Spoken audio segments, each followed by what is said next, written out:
Most people think owning a cafe means chatting with regulars while pulling the perfect flat white on a quiet morning. But before you pick out the furniture, you have to face the statistics. Between 50 and 74% of independent coffee shops fail within their first 5 years. These businesses rarely close because of low-quality coffee. They fail because the owners underestimated the operational complexity of managing a low-margin retail environment. This points to the industry's central paradox. Coffee offers a gross margin rarely seen in the consumer world. A $5 latte costs mere cents in raw ingredients. That represents an 85% gross margin on the drink itself. However, by the time that revenue covers your overhead, the net profit reaching your bank account typically sits between 5 and 15%. This is margin compression. We start with $5 of revenue. Then we subtract the cost of goods, 35% for labor, 14% for rent, and 25% for general overhead. You are left with a sliver of profit. High gross margins provide a mandatory financial cushion. You need every cent of that 85% just to absorb the business's relentless fixed costs. Building a cafe starts with a physical space and a high-stakes financial choice that happens before you sell a single bean. A takeover of an existing cafe space starts around $80,000. But if you choose to build out a raw, empty retail shell, you are looking at up to $300,000 in initial costs. A raw shell requires significant investment in commercial construction. You are paying between $80 and $150 per square foot to install plumbing, grease traps, and heavy ventilation from scratch. Then there is the equipment stack. A professional 2-group espresso machine, precision grinders, and batch brewers can easily consume $60,000 of your startup budget.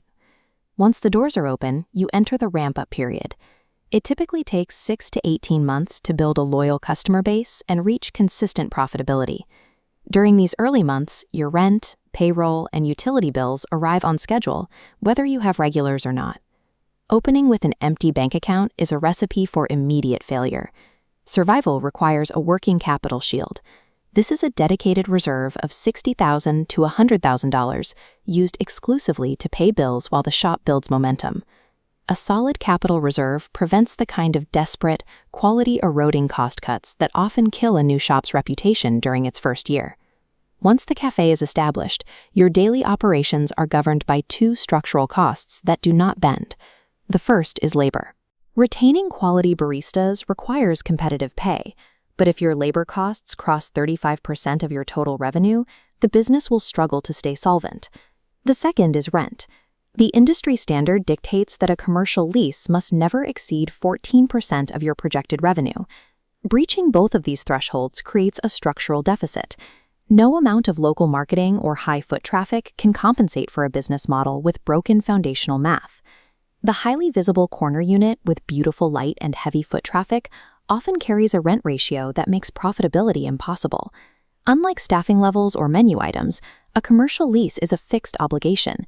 You are locking in your largest recurring expense for 5 years the moment you sign that document. A healthy operation functions as a study in real estate and labor efficiency, where the product margin serves as a tool to manage high overhead. New owners must quickly adapt to the coffee industry's unique revenue cycle, which is defined by extreme time compression. During the morning rush, a cafe generates up to 40% of its total daily sales. This occurs in a highly concentrated window between 7 in the morning and noon. After lunch, traffic flatlines. The hours between 2 and 5 p.m. are often spent in a quiet shop, waiting for the occasional afternoon customer. This creates a significant imbalance. You are paying for a full day of rent, utilities, and staffing, but the revenue to justify those costs only arrives during a 4-hour peak. Sustainable cafes solve this by diversifying. They add afternoon food programs, sell retail merchandise, or introduce evening beverage programs to keep the revenue flowing after the morning rush ends.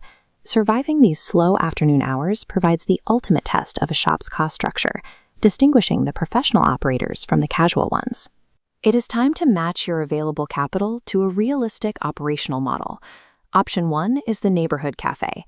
This model requires lower capital, but carries a modest earnings cap, typically producing between $25,000 and $48,000 in annual net profit.